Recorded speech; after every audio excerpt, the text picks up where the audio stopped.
প্রিয় গ্রাহক শুভেচ্ছা নেবেন। আজকের ভিডিওতে আমরা দেখব প্রিন্ট পত্রিকাকে কিভাবে ই-পেপার হিসেবে আপলোড করতে হয়। প্রক্রিয়াটি আমরা শুরু করছি। প্রথমেই আমাদের ই-পেপারগুলোকে আমরা ইলাস্ট্রেটর অথবা অন্য কোনো মাধ্যম থেকে জেপিজিতে সেভ করে নেব। প্রতিটি পাতা এভাবে আমরা সেভ করে নেব হাই রেজলিউশনে। তারপর প্রথমেই আমাদের পেপারের আমরা সবগুলোর ফাইল নেম রিনেম করে দেব। যেমন এখানে 01 দেয়া আছে, এই ফাইলটিকে আমরা রিনেম করে দেব। আমরা রিনেম করে 01 থাকবে না, এখানে শুধু 1 হবে। তদ্রূপ আমরা প্রতিটিকে শুধু তাদের সিরিয়াল অনুযায়ী নাম্বারটি শুধু রাখবো। এখানে 0 বা আদার্স কোনো কিছু আমরা এখানে রাখবো না।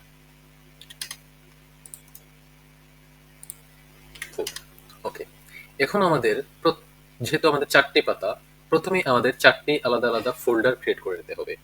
তো আমি এখানে ফোল্ডার ক্রিয়েট করে নিচ্ছি।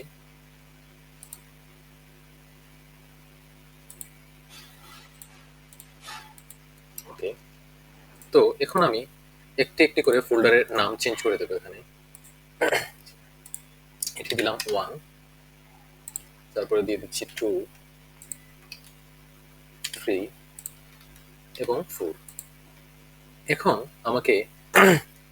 আমি আমার 1 নম্বর যে ইমেজটি আছে সেই ইমেজটি 1 নম্বর ফোল্ডারে আমি নিয়ে নেব, তদ্রূপভাবে দ্বিতীয়টি, তৃতীয়টি, চতুর্থটি। এখন আমি প্রথম 1 নম্বর ফোল্ডারে চলে যাচ্ছি। সেখানে গিয়ে আমার আবার 3টি ফোল্ডার এখানে ক্রিয়েট করতে হবে। তো আমি 3টি ফোল্ডার ক্রিয়েট করে নিচ্ছি। এখানে আমরা ফোল্ডারের একটি ফোল্ডারে আলাদা আলাদা নাম দিব। তো প্রথম ফোল্ডারের নামটি আমরা দিচ্ছি বিগ, ছোট হাতের অক্ষরে BIG, বিগ। তারপর ফোল্ডারের নাম হবে স্মল, SMALL। এখানে যেভাবে দেয়া থাকবে একইভাবে আপনাকে ফাইলের নামটি রাখতে হবে। এখানে বড় ছোট অথবা ফাইলের নামটি ভুল করা যাবে না। THUMB, থাম।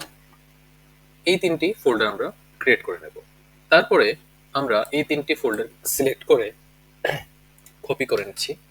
কপি করে নেওয়ার পর আমরা আমাদের যে আলাদা আলাদা 4টি ফোল্ডার আমরা করেছিলাম, প্রথমটিতে আমরা তৈরি করেছি। এখন দ্বিতীয়টি ফোল্ডারে গিয়ে আমরা এই 3টি ফোল্ডার একইভাবে পেস্ট করে দেব। তদ্রূপ 3 নম্বর পেজে, একইভাবে চতুর্থ পেজে। ওকে, এখন আমাদের ফোল্ডার ওয়াইজ আলাদা আলাদা করার কাজ শেষ। এখানে আমরা 3টি ফোল্ডার কেন করেছি বলে নিই। আমরা পেপারটিকে ফটোশপের মাধ্যমে স্লাইস করে আমরা 3টি আলাদা আলাদা ফাইলে সেভ করব। তো ফটোশপে আমরা কিভাবে কাটিং করব সেই বিষয়টি আমরা এখন শুরু করছি। তো আমাদের ফাইলটিকে আমরা ফটোশপের মধ্যে ওপেন করে নিচ্ছি। তো আমরা ফোল্ডার থেকে চাইলে ড্র্যাগ করে আমরা এখানে ছেড়ে দেওয়ার মাধ্যমে ফাইলটি কিন্তু ওপেন করে নিলাম। ওকে, এখন আমরা জুম করে আমরা প্রতিটি খবরের অংশকে আলাদা আলাদাভাবে স্লাইস করে নেব। তো স্লাইস কিভাবে করব? ফটোশপের মধ্যে আপনি ক্রপ টুল পাবেন। তো ক্রপ টুল কিভাবে নিতে হয়, আপনি কিবোর্ডের সি প্রেস করবেন, সাথে সাথে টুলটি সিলেক্ট হয়ে যাবে। তো প্রথমে ডিফল্ট ভাবে আপনাদের এরকম ক্রপ টুল আসতে পারে। তো ক্রপ টুলের উপর আপনি যদি রাইট ক্লিক করেন, আপনার মাউসের রাইট বাটন ক্লিক করেন, সেখানে আপনি অনেকগুলো টুল পাবেন। সেটির মধ্যে একটি হচ্ছে স্লাইস টুল। তো আমাদের এই পেপারের নিউজগুলোকে আলাদা আলাদাভাবে কাট করার জন্য এই স্লাইস টুলকে ব্যবহার করতে হবে। তো আমরা স্লাইস টুলটি সিলেক্ট করছি। করার পর এখন আমরা জুম ইন এবং জুম আউট করার মাধ্যমে আমি এখানে শর্টকাট হিসেবে ইউজ করছি অল্টার এবং মাউসের স্ক্রলটিকে। আমি অল্টার চেপে, কিবোর্ডের অল্টার চেপে আমি যখন মাউসের স্ক্রলটি আমি স্ক্রল করছি, আমি উপরে নিলে আমার জুম হচ্ছে এবং নিচে নিলে জুম আউট হচ্ছে। তো আমি এভাবে জুম ইন এবং জুম আউট করার মাধ্যমে আমি কিন্তু আমাদের এই অংশটিকে আমি সঠিকভাবে স্লাইস করার জন্য পজিশন করছি। তো আমি আরেকটু জুম করে নিলাম। জুম করে নিয়ে আমি আমার কিবোর্ডের যে স্পেস বারটি আছে সেটিতে চেপে ধরে আমি কিন্তু মাউস ক্লিক করে এখান থেকে হাতের মতো একটি নাড়াচাড়া করছি। আমি তো এখান থেকে মুভ করে নিচ্ছি। তো এখন আমি স্লাইস টু সিলেক্ট থাকা অবস্থায় আমি এই প্রথম অংশটিকে আমি এভাবে এভাবে কেটে নিলাম। তারপরে আমি জুম আউট করছি। এভাবে আমাকে নিউজের প্রত্যেকটি অংশ যেগুলো আলাদা আলাদা আছে এভাবে আমাকে আলাদা আলাদা করে দেবে। আমাদের হেডারের অংশটি আলাদা করে নিলাম। এখন আমি লিড নিউজটিকে আলাদা করে নেব। এই যে অংশে যেখানে দেখবেন একটি সিরিয়াল নাম্বার পড়ছে এখানে কালোভাবে আছে, মানে এই অংশটি সিলেক্ট হয়নি এখনো। তাইলে আমি যখন এখানে মাউস রাখছি আমার কার্সারে দেখেন আইকনটি চেঞ্জ হচ্ছে, যখন আমি এখানে রাখছি তখন এখানে স্লাইস বা একটি চাকুর মতো আইকন দেখাচ্ছে। তো একটি থাকা অবস্থায় আমি এখান থেকে ক্লিক করব, মানে মাউসে লেফট বাটন প্রেস করে আমি ধরে তারপর নিচের দিকে ড্র্যাগ করে এখানে আমি এই অংশটিকে সিলেক্ট করলাম, এই অংশ আমার সিলেক্ট হয়ে গেল। এখন আমি স্পেস বারের সহায়তায় আমি পেজটিকে মুভ করে নিচ্ছি।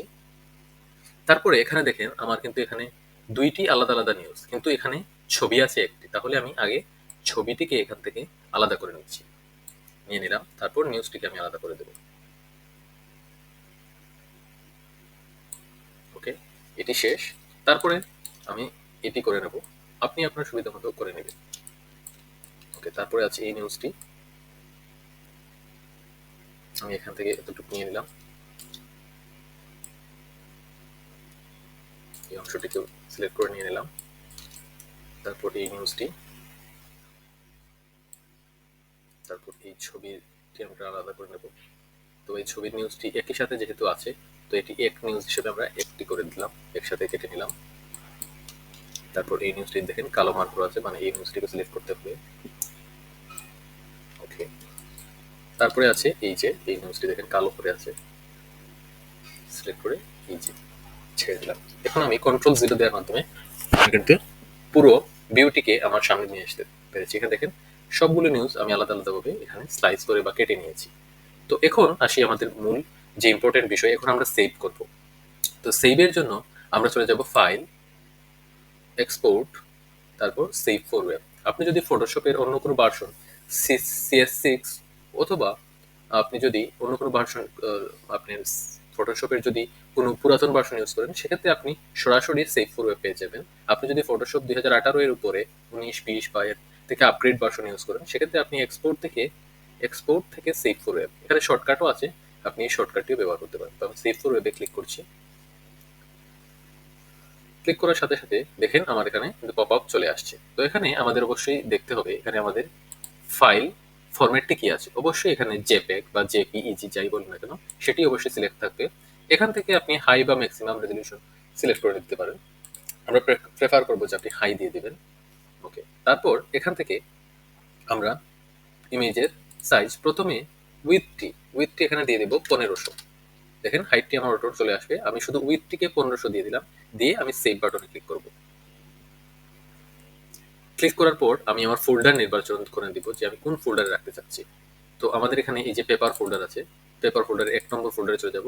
এখানে দেখেন 1 নম্বর ফোল্ডারে আসার পর এই যে বিগ নামে যে ফোল্ডারটি আছে সেটির মধ্যে আমরা ক্লিক করে সেটির মধ্যে আমরা এই 1 জেপিজি ইমেজটি আমরা এখানে ইমেজ অনলি সিলেক্ট থাকবে, এখানে আমরা সেভ করে দেবো।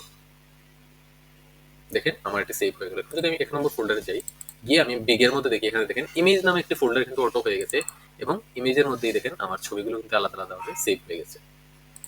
ওকে, এখন আসি, আমাদের কাজ শেষ হয়নি। প্রথম ইমেজে এখন আমরা সেভ করলাম 1500। এখন আমাকে আরেকটি সাইজের ছবিটিকে সেভ করতে হবে। আমি চলে যাচ্ছি আবার file, export, save for web. এখন আমরা সাইজ দেব, এখানে আমরা এই উইথের সাইজটিকে আমরা দিয়ে দেব 750, দিয়ে আমরা সেভ করে দেবো। ওকে, আমরা এই ফোল্ডার থেকে বের হয়ে যাব। বের হয়ে এখানে দেখেন আমার দ্বিতীয় যে ফোল্ডারটি আছে এখানে আছে স্মল। তো স্মলের মধ্যে আমরা গিয়ে এখান দেখেন এখন আমাদের একটি বিষয় করতে হবে। এখানে দেখেন ফরম্যাট লেখা আছে। তো ফরম্যাটের মধ্যে আছে ইমেজ অনলি। এই ড্রপডাউনে ক্লিক করে আমরা এখান থেকে এইচটিএমএল এন্ড ইমেজেস সিলেক্ট করে আমরা সেভ বাটনে ক্লিক করব। দেখেন এখানে মজার, খুব সহজেই কিন্তু আমরা এই যে স্মল ফোল্ডারের মধ্যে আমরা একটি এইচটিএমএল ফাইল এবং ইমেজের ফোল্ডারের ফাইল কিন্তু এখানে অটো ক্রিয়েট হয়ে গেল। ওকে, আমাদের দুইটি ফোল্ডারের কাজ শেষ। এখন আমরা এখানে আমরা কি করব, আমাদের এখন সেভ করতে হবে ছোট একটি ইমেজ। সেজন্য আমাদের উইন্ডো থেকে আমরা চলে যাব, এখান থেকে হিস্ট্রি অপশনটি আমরা সিলেক্ট করে দেবো। এই যে দেখেন হিস্ট্রি অপশনটি চলে এসেছে। এখান থেকে আমরা হিস্ট্রিটিকে আরো উপরে নিয়ে এখানে আমরা 1 জেপিজি যে আছে আমরা হিস্ট্রি 1 জেপিজি সিলেক্ট করার মাধ্যমে দেখেন আমার সব স্লাইস কিন্তু উঠে গেছে। এখন আমি স্লাইস বাদ দিয়ে আমি এখন আবারও এক্সপোর্ট থেকে সেভ ফর ওয়েবে সেভ করব। সেভ করার পর আমরা এখান থেকে সাইজ দিয়ে দেবো এখন 200, দিয়ে আমরা সেভ করে নেব। তো কি দিলাম আমরা সাইজ 200। এখন এই ফোল্ডার থেকে বের হয়ে যাব। এখন আমি যে ফোল্ডারটি দিয়েছিলাম থাম, আমি এই থাম্বের মধ্যে এখন এই ফাইলটিকে সেভ করবো। কিন্তু এখান থেকে দেখেন আমাদের ফরম্যাট কি আছে, HTML এবং ইমেজেস। আমরা এখন শুধু ফরম্যাটটিকে ইমেজ অনলি দিয়ে দেবো, দিয়ে সেভ করে দেবো। এখন দেখেন আমরা মজার বিষয়, আমরা বিগের মধ্যে একটি ফোল্ডার পেলাম, ফোল্ডারের মধ্যে আলাদা আলাদা ইমেজ। আমরা স্মল ফাইলে একের স্মল ফাইলের মধ্যে আমরা ইমেজ এবং HTML পেলাম। এখন দেখেন থাম্বের মধ্যে আমরা একটি পুরো ইমেজ, কিন্তু তার সাইজ হচ্ছে 200, উইডথটা হবে 200, হাইটটা সে ফটো নিয়ে নেবে। এখন দেখেন আমার 1 নম্বর ইমেজ কিন্তু সেভ হয়ে গেছে। একইভাবে তদ্রূপভাবে আমরা আমাদের দ্বিতীয় ইমেজটিকে একইভাবে আমরা স্লাইস করব। তারপর 3টি আলাদা আলাদা সাইজে আলাদা আলাদা ফরম্যাটে আমরা যেভাবে প্রথম ইমেজটি করেছিলাম একইভাবে দ্বিতীয়, তৃতীয় এবং চতুর্থ ইমেজটি আমরা এভাবে সেভ করব। তো এখন চলে যাচ্ছি আমরা আমাদের আপলোড প্রক্রিয়া। তো আপলোডটি কিভাবে হবে, তো সেজন্য আমি ভিডিওটিকে এখানে একটু পজ করছি। পজ করে আমি আমাদের দ্বিতীয় অংশে আমি দেখাবো কিভাবে আপলোড করতে হবে।